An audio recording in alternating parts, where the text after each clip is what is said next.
Yeah, absolutely. So thank you very much. So one of the things we do at Winbound, we specialize in digital marketing, really providing content to lead the charge in terms of sales and social and search.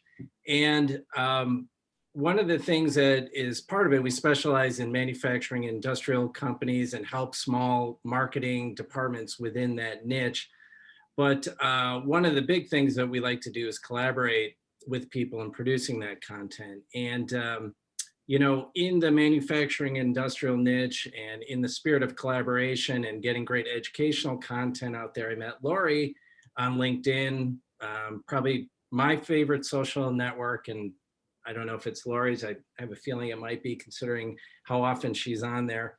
And so we connected, and you know, the thing I like about marketing and great marketers like Lori is like, there's a real sense of we're all learning from each other. There's so much to learn, and it's great to just collaborate and share techniques and tactics and strategies. So I said, Lori, come on over to Craft Marketing, you know, come on in and present to us.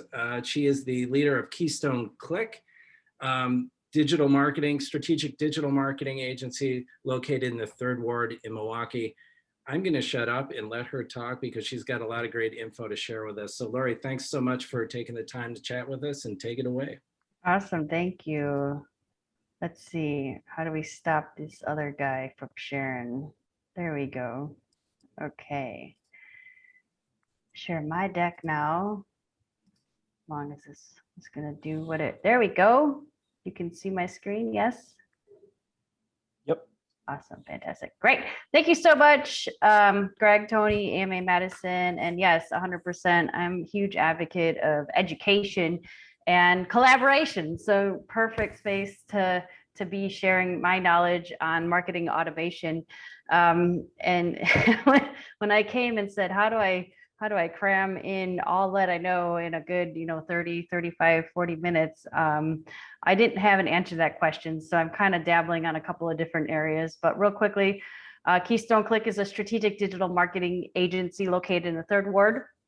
We help our clients build brand awareness and generate leads online. We do that by conducting research and collecting insights that allow us to build a plan that focuses on helping our clients achieve their goals. I've got about 20 years experience with the majority of that in the digital space.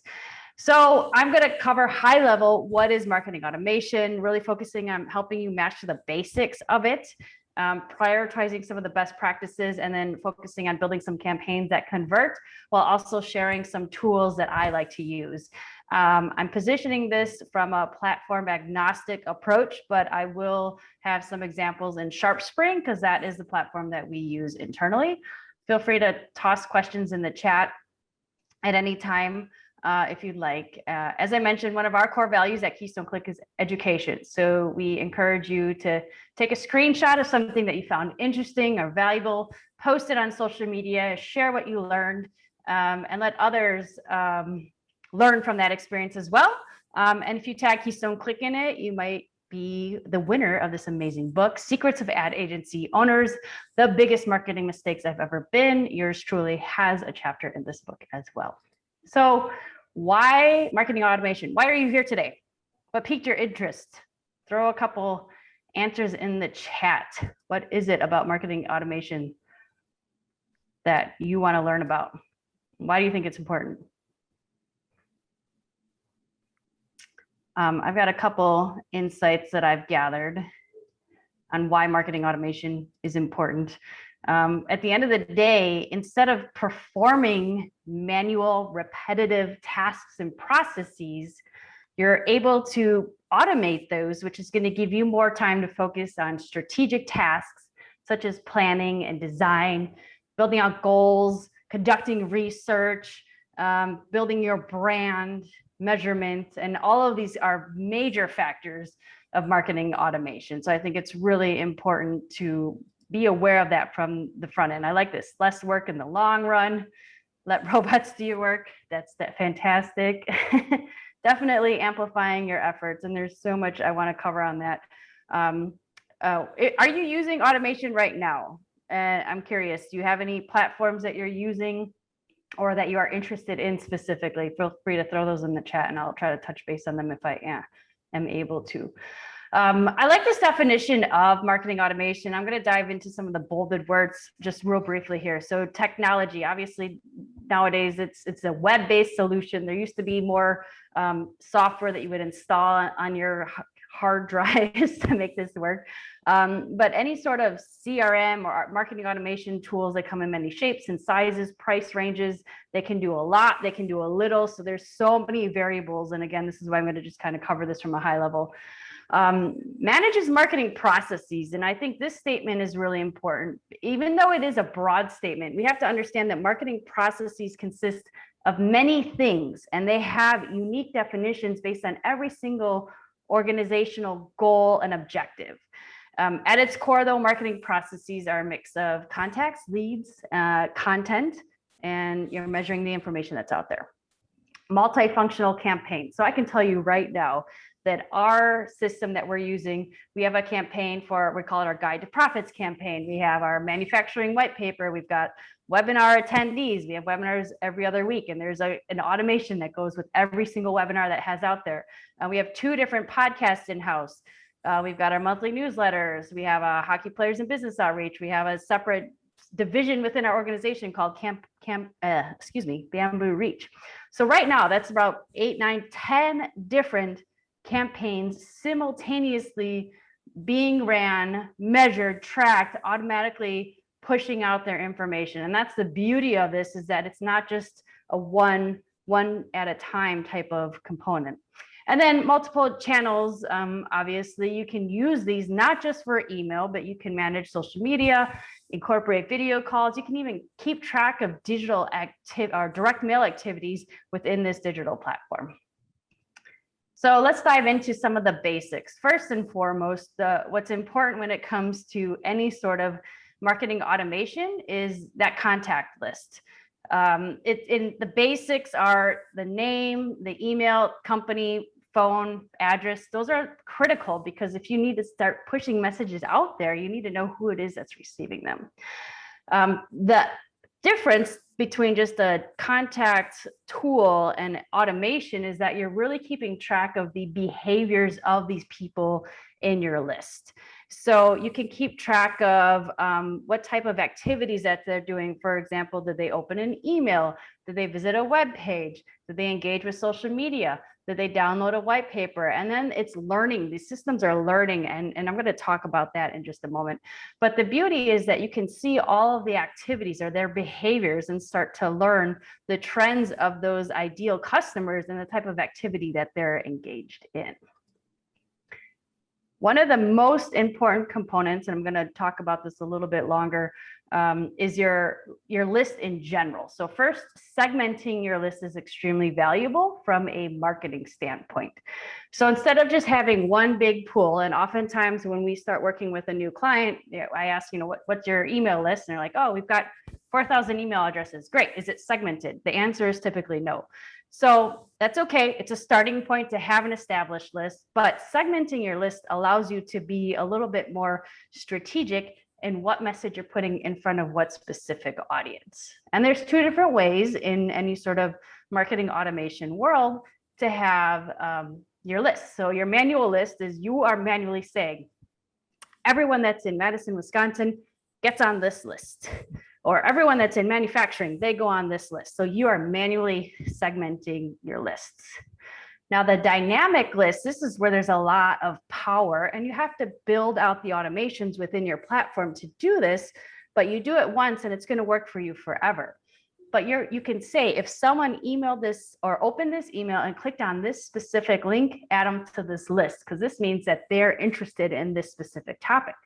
And therefore, all future messaging around that topic, you can make sure that those individuals are on that list. So it's all behavior and action based. Another, I love this story. It's not my story, but I love sharing it. There's a research group called Audience Audit, and they work specifically with agencies to do market research on your audience, obviously. And her story, it's a candle story. So basically, she had this large national candle brand, and she was trying to understand the buyers of their candles. After conducting much research, they found that there's basically 3 reasons people buy candles. The first is color. I like the color purple. I'm always going to buy purple candles if I see them. The second is smell.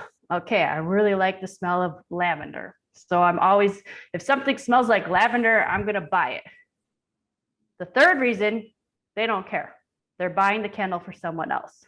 But once they learn that, they could then segment their list and start telling their audience, here's our new colors that are coming out, or here's our new smells. So they're pushing their messaging out there based on the buying decision and that process that was made. So they learned that about their customer through that buying process.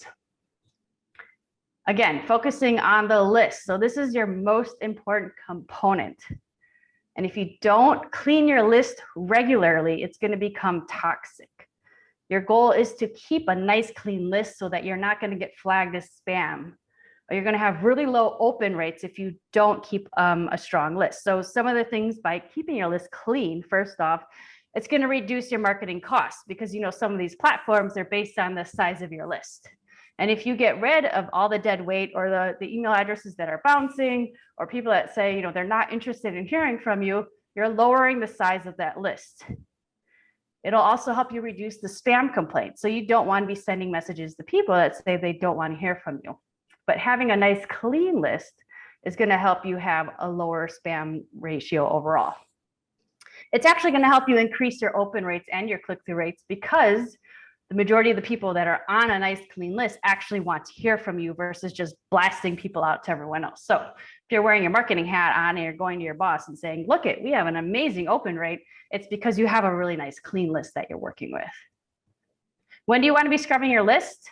Well, if your open rates are low, your click-through rates are low, that might be some triggers that your list isn't really active with you. If you have really high spam complaints or you have a high bounce rates, that's another time that you might want to consider cleaning your list. But frequency, I would say, you know, either as often as you can, but minimum, check it on a quarterly basis to really keep it clean. One of the things I wanted to point out here is the soft and hard bounces. So this is a report that comes from the Sharpspring software that we use. So soft is a temporary issue. That's basically saying, you know, someone's email box was full, which we've all had that happen. Or maybe there just was a short server outage, or, you know, their domain name was accidentally, something was wrong. So it's just a temporary, because oftentimes when they're sending these, and if it's not necessarily accepting it initially, the server's going to try it again. Now, a hard bounce means that there is absolutely something wrong with this. Either the domain is incorrect, the email address is wrong, the server, the email server said, you know, no one from this account is going to be accepting emails. So you definitely want to remove anything that's hard, but take a closer look at the items that are soft. There's a number of third-party tools that you can use, MailGet, XVerify, quick email verification, and they will actually do an email. They'll scrub your list and clean it for you, or you can do it as a manual process. But the quality of your list is extremely important to just making sure that the big picture of any sort of automation is going to work for you. Now, when you get into the actual nuts and bolts of the automation, that's referred to as workflows. So you're basically creating rules that say, if this happens, then execute this task. So if then statements are the premise of workflows, and that's really the core of any sort of marketing automation platform. So, and this is what's making your life easier. If we know that every time X happens, then Y is the next step in our process, let's automate that. So oftentimes what I say when anyone's getting started with this, I mean, everyone wants the end result from day one, but it's a lot of work to set up these processes. And what you should be thinking about is, what is the end task that I want to happen? What is the very last thing that I want to happen? Excuse me, little frog in my throat there. What you want to do is reverse engineer that then, and start at the end and work backwards to really fleshing out, okay, they're here. Now, how did they get here? How did they get to this landing page? Was it an email that triggered them? Was it a social media post? You know, what brought them here? And just kind of work backwards, and you build your workflows from that direction. And the beauty of these workflows then too is that you can, so this is a really simple example of customer signing up for a newsletter, but you can build workflows based on the behaviors of your established clients. I've got a nice little example here. So let's say we're an online apparel shop for sports college teams, and a customer has identified that they are interested in Badger apparel. Of course, got to throw out the Badgers. And so they've identified this. Now they're getting emails saying, hey, here's a coupon code for some Badger jerseys. And then they actually take the step and make a purchase because you are speaking directly to that audience. And now then you can say, oh, we also have Badger hats, and we also have socks, and, you know, kind of cross promote and upsell future emails based on their specific experience and the decisions that they made. And the workflows, there's so many things that you can do with it. That's why it's really hard to just kind of give the big picture example. But that's really where the magic happens, is defining those if-then statements. If this specific thing occurs, then do this thing. And you just kind of can build it as long and as wide as you want. So when it comes to prioritizing the best practices related to marketing automation, I think this is somewhat ironic. The slide in itself is that it's all about keeping it simple, even though the slide isn't simple. But this statement right here, lack of an effective list strategy. Again, the emphasis is on the list. So I don't want you to be overwhelmed when you're starting to build out any sort of segmentation or building your lists. So keep it simple. And if you're one of those individuals that has, you know, hey, we've got 4,000 names on our list, the easy way to get started is they've bought from us before, and they have not bought from us before. So have two lists. You can have a message that speaks to your established customer base, you know, give them some additional love, try to upsell them, continue to nurture them. You're going to have a little bit different messaging than those that have not bought from you, your prospects. So that's a really good way to start. And then as you continue to learn and use these tools, you kind of continue to grow and evolve from that. But don't try to automate everything immediately. That's not going to happen. You're going to overwhelm yourself. If you start small with whatever system that you're doing, segment it into two separate lists: current clients, not a client, or has bought from us, has not bought from us, and then build from there. It's going to be a lot easier to evolve that as you continue to learn how people's experiences are. Now, one of my favorite components with regards to automation from a sales perspective is the lead scoring. So as I mentioned, the behavior tracking is a really important component here. And it comes from a number of different ways. It's, did they open the email? Did they click on a link in the email? Did they visit a page on my website? Did they engage with our social media? Did they download this white paper? Whatever it is, are they actively engaging with my content or not? And then you can build rules that add a number or remove numbers from that score. So let's say, for example, I have a white paper, this manufacturing white paper, and I know that I'm sending it out probably once every 3 months. And if someone actually goes to the landing page, they get 5 points. But if they download it, they get an additional 10 points. So now they're 15 points higher. But if they've gotten this email, they've never even clicked the link, and this is the third time they've got it, then maybe I lower the lead score by 20 points because I realize they're not warm at all. The beauty of leveraging these lead scores is it helps you to figure out, what is my greatest opportunity? Is there a hot opportunity right now?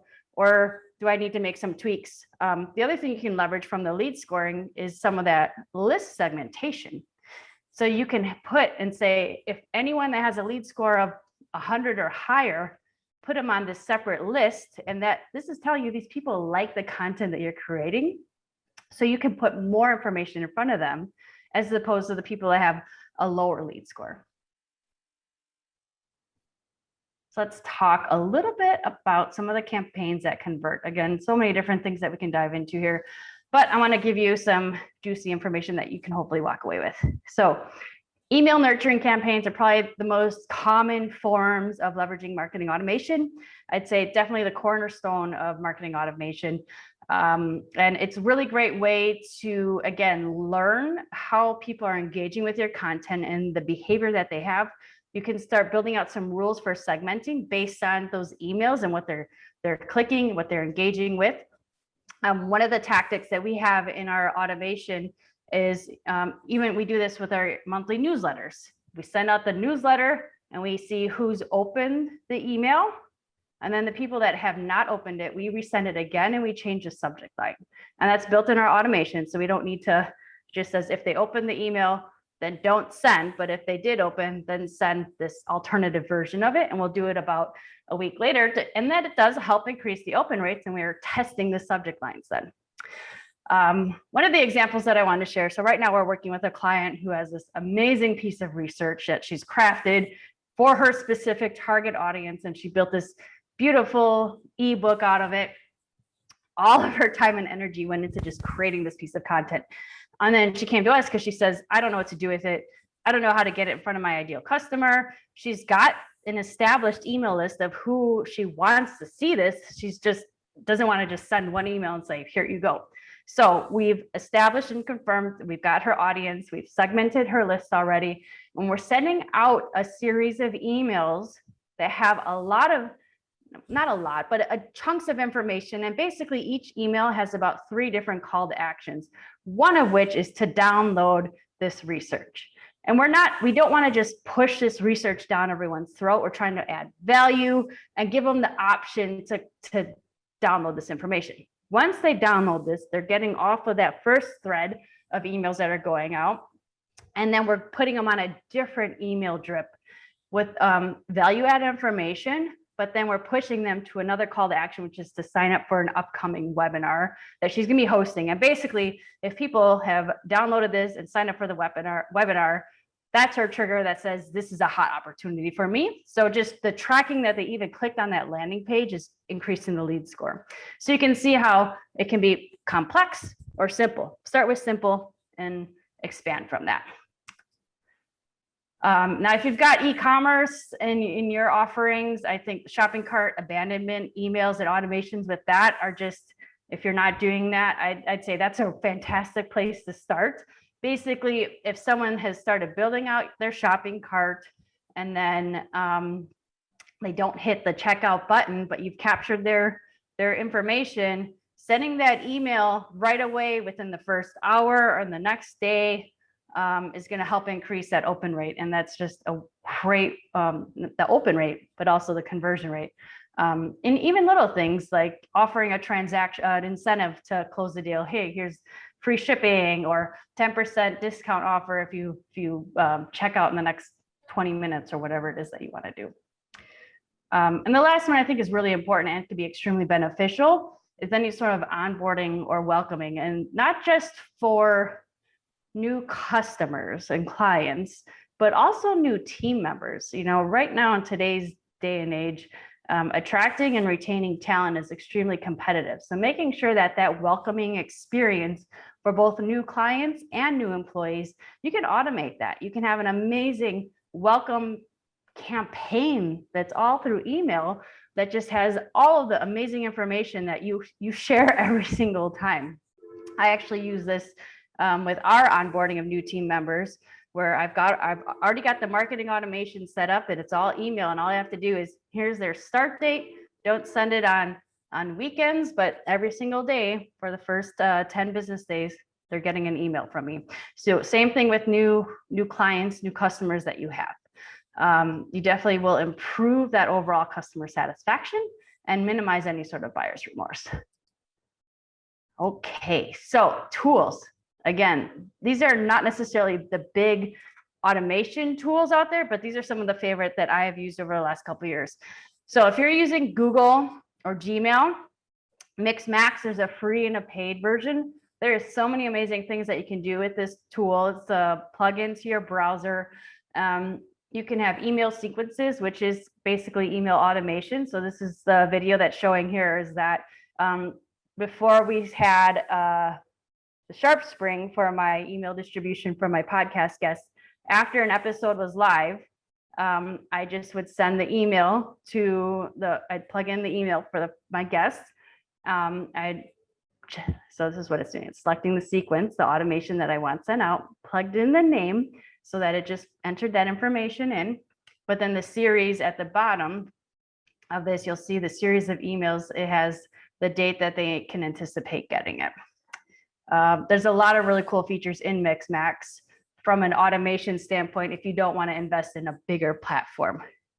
Another tool that I really like from an automation to just make your life easier is Buffer. So, we're all on social media and coming across some really fascinating and interesting articles, and we're thinking, oh, if I like this, there's probably other people in my network that would like this as well. And you don't necessarily want to share, 5 articles back to back on social media. So Buffer, it's a Chrome extension. Again, there's a free and a paid version here, and you just schedule the distribution times. So that's what you can see on the left-hand side here. It's saying, 4 times, Monday, Tuesday, Monday through Saturday. And basically, if I say, okay, I like this article, I hit send, it's just going to add it to the queue and push it out there at that specific time. And you can use this for LinkedIn, Twitter, Facebook. I think a couple other channels as well. Calendly is probably one of my favorites, and I've been using this for a long time. Their interface has improved a little bit, and they've actually built some automation within their platform for the paid version now. I use this specifically for my podcast scheduling, and I use it for any sort of meeting scheduling that's going to be taking place. I love that, minimizing that back-to-back email game of when are you available. It just makes life so much easier. Sendable is a tool that we use for all of our evergreen content and a lot of social media scheduling. So my podcast, where I interview individuals on the topic of networking and their professional life, it's all evergreen. Networking is an evergreen topic that doesn't have a defined end date. And I can share this content over and over and over again. So we use Sendable to schedule the post, define the rules as far as the distribution and the frequency of that queue. And then it just keeps adding. Every new episode, we add a couple more posts to the queue, and it just gets bigger and bigger, and it makes our life so much easier. So I'm only creating a couple social media posts as opposed to rewriting something from scratch every single month. What I wanted to share is a very specific example of how I'm leveraging automation from my podcast. So as I said, I've got a couple of different tools here. So first and foremost, I'm using Sharpspring. I have a list, as we've talked about, of my targets. So I'm calling it Target SoCap Guests. So my podcast is called Social Capital. And I add them to this list, the contacts that I would really like to have on my show. As soon as they're added to this list, they receive a series of emails that's inviting them. It's encouraging them to get on the show. And I have found historically about the third email is the charm that makes them actually take action. The next component is that call to action in that email is encouraging them to go to my Calendly. Now I could use the calendar tool in Sharpspring, but as I mentioned before, I love Calendly. It's already set up. It's doing the magic I want it to do. And it's easy to just have it go there. And actually I have Calendly talking back to Sharpspring, and I'll get to that in just a moment. So within here, I've got automation set up within Calendly to remind them to fill out some of the pre-show information that I need to collect, which is, their bio, their headshot, their contact information. So all this is happening. And at the same time, it automatically creates a calendar link for myself and the guest with the Zoom already embedded in it. So that's all just synchronized and set up automatically. Makes my life so much easier. I don't even have to think about, did I get this information from my guest? It's just automatically reminding them to plug the details to me. I show up, hit the Zoom, join the Zoom meeting button, and I'm ready to record it. And all I did was plug in their contact information into the list saying I want them to be a guest. After we record, I have this going up to my cloud. That's not automated yet as far as the editing of the show. But we are using Sharpspring then to do the long-term nurture of my guests. So my podcast has a couple purposes. One is thought leadership. 2 is education. 3 is lead generation. So I use it. So if there's someone that I'm interested in potentially doing business with, a great soft opening is to invite them to be a guest on my show, as opposed to just saying, hey, you need to hire me to do your website. Instead, hey, you'd be a great guest to be on my podcast. The automation that we have in Sharpspring here is, I love this actually. So I have a before date of interest and after date of interest. So basically the defined date of interest, which is, this is the workflows and building out the rules of how things happen. My rule says 1 week before the podcast episode goes live. So that is the date of interest. I'm sending them an email that says, hey, guess what? Your show's going to go live in 1 week. Here's some teaser text that you can share on your social media if you'd like. And then there's a number of activities. I think I was trying to get all of them on here. That's not going to work. There's about 8 different emails that are dropped at certain periods of time to nurture my guests post show. A lot of value add, thanking them for being on the show, definitely promoting it. But now the other thing that's happening in Sharpspring is they're added to a separate list now that's called social capital guests. So if I ever want to do a value add or something very specific to my past guests, they're already segmented. And that's all built in Sharpspring. The only thing I had to do manually was actually enter in the date that I want this episode to go live. Everything else is automated. Even within Libsyn, which is the tool that we use for hosting our podcast, you can schedule. So I batch record all of my episodes.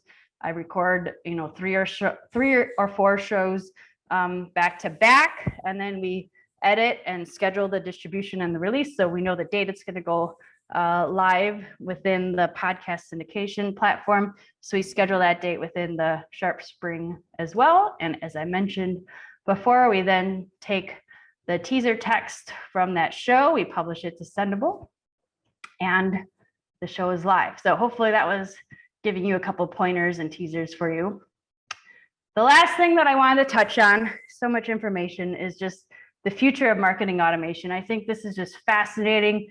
Some companies are really maximizing and all in. I think right now our world, especially with what's happened in the last year and a half or so, has really started jumping on the bandwagon of marketing automation. But there's 2 components: chatbots and integrating that into your automation, and AI. I just think is going to be fascinating. So what we see now in automation is really based on the reaction of customers' behaviors on these different platforms. And I think as artificial intelligence becomes more common, we're looking at predictive automation. And this is just blowing my mind. That's why I had this little fun emoji on this slide, because I'm just fascinated by this, and I don't know enough to speak intelligently about what's happening in the AI space. But marrying these together is just going to be so fascinating on what you can do with regards to putting messages in front of individuals at the right time based on where they are in that customer buying journey is just going to be so mind-blowing. And I think at the end of the day, you're just going to improve your overall customer satisfaction. And again, the chat bots, there's automation involved in chat, and chat is a whole nother topic that we can dive into at a different date. But again, marrying automation, chat bots, and AI is just, I'm very, very excited to see what's going to happen. What I want to share kind of before we wrap it up here is that marketing automation 100% is here to stay, but just don't ever forget that the human relationship is what's the heart of all marketing. And you can't forget that at the end of the day, we are conducting business human to human. So you cannot just anticipate automating every part of that sale. All right, couple last things. As I mentioned, keystoneclick.com/webinars. We do bi-weekly webinars. Our next series is on marketing research and strategy. We just basically walk you through our entire process. So feel free to check that out. And then I am happy to open it up for questions. And I'm going to throw my LinkedIn in the chat if anyone wants to connect. Whew. All right. Wow. Good stuff. Thanks, Lori. Thanks. Questions? So does anybody have any questions before we start? And feel free to take yourself off mute as well. We're a small enough group. I have a there's- question. Yeah, go Well, ahead. somebody else Tom. has got a question. I have. Yep. I can get things started. So segmenting was one of the first things you mentioned, Lori, was segmenting, right? And that's the magic thing. Like nobody has. Everybody, I think a lot of people understand, but nobody has time for. Do you have any? Is there a good way to like? I mean, do you think like is that something you could help? You could outsource? Do you hire an intern? Do you like? How do you do that? Because I mean, I have how many clients that I need to do that for, and it's a slog. It is a slog, unfortunately. And actually we've got a client right now and their list is fairly large. And we're just saying, as of right now, we're segmenting. And then as you are referring back to people, let's just pick 10 emails a day or 10 and pick them out. You can't just, it's basically information. It's someone's knowledge that has this, unless you can use the list you have now and say, can we pull out a customer list from this and say, if they're not on the customer list, then they're, list number 2. But yeah, there is no magic formula, unfortunately.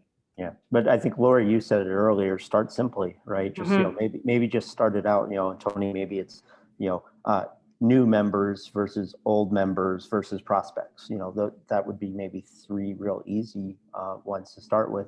And then you can go from there. At least on what you were saying, Lori, from what I was thinking. Deanna had a question in terms of what is an ideal list size to begin with?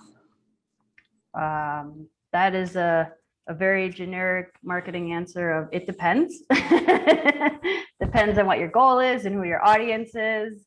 There's a lot of variables in that, but at the end of the day, I think just starting is more important than worrying about the size of your list. You want a quality, clean list over a list that is focused on how big it is. So Lori, I was going to ask you, you brought up some great tools that we can use, and most of them no code. Do you see even more of them coming around? And then are you using Zapier as a way to integrate where those tools don't necessarily integrate with each other? What are your thoughts there? Yeah, I missed the first part of what you had said. So if you wouldn't mind repeating yourself. I was just thinking those are a lot of what you were bringing up are low code or no code tools, right? Yeah. You can do it all on your own. All these marketing apps are doing Yep. that today. Do you see that trend continuing? And then, what are your thoughts on integration? Yeah, 100%. I think more and more of the tools that are out there are becoming more marketing user friendly. So we even see that in like the WordPress, themes that are coming out there, and just all the tools are more WYSIWYG, drop and drag experiences. And that's just the evolution of the technology. And yes, Zapier is amazing. If you don't necessarily have the investment to do the big thing that can do all the things, it does take a little bit of legwork to get it set up. But once you've got everything set up, that's where the magic really starts to happen.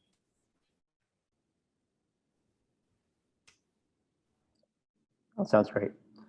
Yeah, Whitney and everybody else, as Tony said, we were going to send slides and record. Usually it takes us about a week to get that out. We're all volunteers here, so it takes a little bit of time. But yeah, you will see a recording and the slides from this presentation. Beth asked, do you know if MailChimp can be used for automation? And what are your thoughts on MailChimp for automation? I know that they've been kind of dabbling or getting into that. I haven't really used MailChimp specifically for that purpose. So I can't speak to the actual quality of that tool. I know I use it for just simply email distribution. Tony, it looks like you maybe had some input on that. Not on MailChimp, but I always kind of figure it's like Ford and Chevy. MailChimp and Constant Contact, where I have more experience, and Constant Contacts is very rudimentary. You have, obviously you've got landing pages that will feed right into your into a segmented list. You can build the segmentation right there. And then you can build like sequences of emails where it sends an email, you build your campaign and it sends that. And then X amount of days later, it sends another one, but it's not very intuitive or it's not very interactive. It's just kind of as like you push a button and it just goes. So it's so from my experience.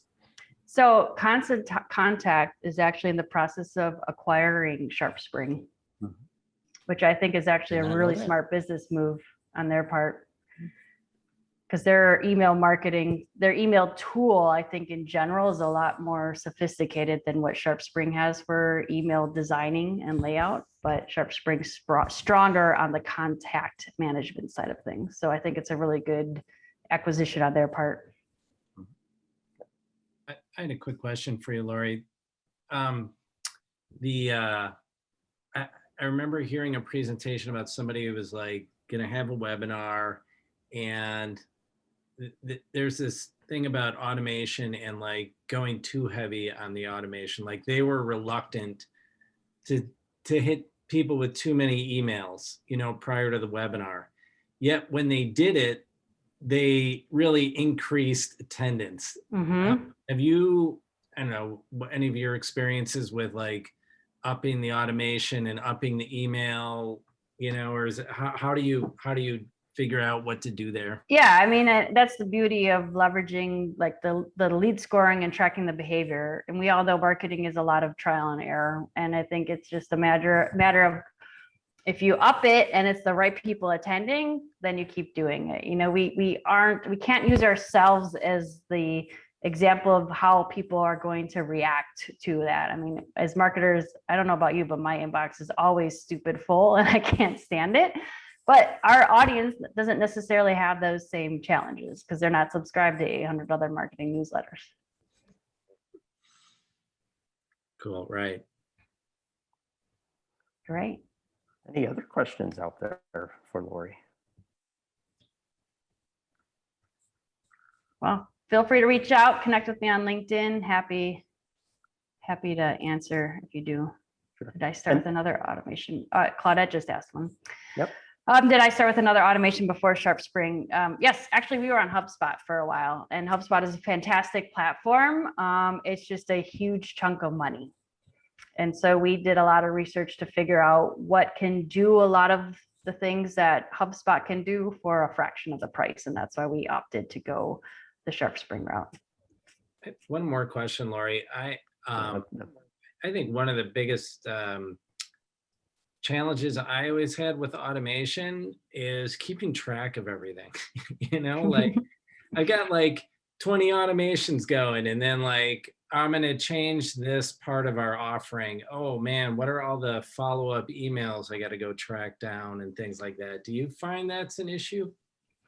Absolutely. And it's no different than cleaning up your list. You want to kind of clean up what's happening on the automation side, because we've got that going on our end, where we've got, as I mentioned, like 8-9 different things happening at once. But if you edit one email, you have to kind of look back and say, what else is this impacting? And that's why typically whenever you're building out a campaign, I always say start with the end in mind and kind of build it backwards, but have that documented and written out in advance. So then are you repurposing any things, or are they, is this fine to just eliminate? But a lot of the tools actually will tell you as well, like if you're looking at an email, it'll say, this is part of this automation, this drip and whatnot. So your system should tell you where it is being used. Right. Thank you. Hey, Lori, I threw and G2.com as good places to go for MarTech. If people are interested in other tools, learning more about them, that's a great place to read. It's like the Yelp of for sure. software. Oh yeah. Zach asked a great question in terms of how you use naming patterns. So action, verb, audience, something like that. You want to share what you do? Yeah, it's very similar. It's just, what is this specific campaign for? So like SoCap is what we call social capital. So I've got probably 15, 20 emails associated with that, and 3 or 4 different drips depending on where they are. So it's always SoCap because we know it's specific to that. And then is it, pre or post, and then email 1, 2, and 3. So that's kind of how it's functioning, I guess. Find a format that works for you and then stick with it. Sounds